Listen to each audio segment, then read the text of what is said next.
Ici Rabat, RTF. En 2 heures de défilé, l'armée marocaine a signé ce matin son acte de naissance aux yeux du Maroc et aux yeux du monde. Elle l'a fait devant son sultan, chef suprême, son jeune chef d'état-major, le prince Moulay Hassan, mais aussi devant M. Savary, chargé des affaires marocaines et tunisiennes, et M. Dubois, représentant le gouvernement français, devant le général Valigno, haut commissaire d'Espagne, et les consuls des pays étrangers représentés au Maroc. La foule, plusieurs dizaines de milliers de personnes, 100 000 peut-être, lancées à l'assaut du cours Lyotet, la grande avenue de Rabat, l'a plébiscité, signe peut-être de détente dans un Maroc livré au tourbillon de son indépendance. Mais quelle est cette armée? J'étais ce matin sur le cours Lyotet inondé de soleil, la musique de la garde royale scande le défilé.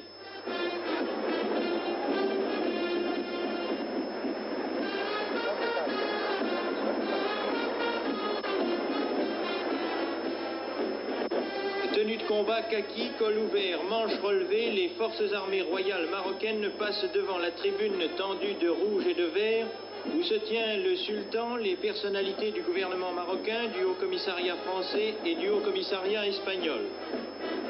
Leur panache, leur tradition née d'hier, c'est un béret vert à ruban rouge. Seuls 2 bataillons d'infanterie des Méallas ralifiennes venus de l'ancienne zone espagnole ont gardé leur ancienne tenue.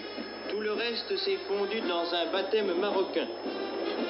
Près des officiers marocains qui présentent leur bataillon, quelques officiers français, conseillers ou instructeurs de la nouvelle armée. Ils portent eux aussi le béret vert et l'écusson à couronne d'or des forces royales. Quant à la lignée de ces hommes nouveaux, il suffit de détailler les décorations qui ornent plus d'une poitrine pour en connaître la valeur. Croix de guerre, médailles militaires. Beaucoup aussi ont conservé le collier de barbe sur leur figure au profil berbère. C'est toute une histoire en marche.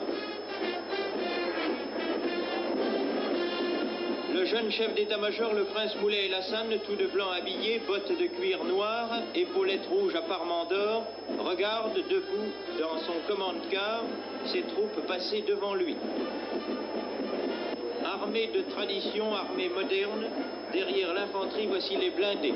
Chars moyens AMX de 13 tonnes équipés de canons de 75, EBR, autocanon de fabrication française également, unités du génie, ambulances sur lesquelles on a peint en hâte le croissant rouge, au ciel, Simi Bergup, l'escadrille d'observation aérienne d'artillerie. Là encore, tout un personnel français au béret vert contribue à la réussite technique de ce défilé.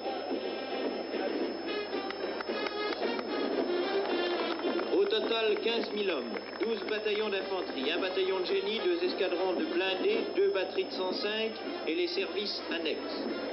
La musique de la garde royale fait figure d'autrefois, si je puis dire, avec sa tenue rouge, ses pantalons bouffants, son chèche blanc. Elle est un lien et aujourd'hui un rite.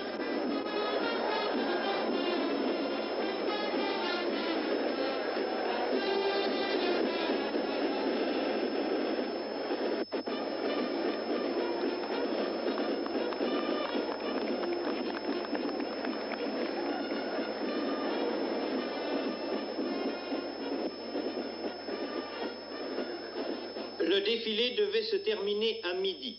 Le sultan remercie son fils et, longuement applaudi, regagne son palais impérial.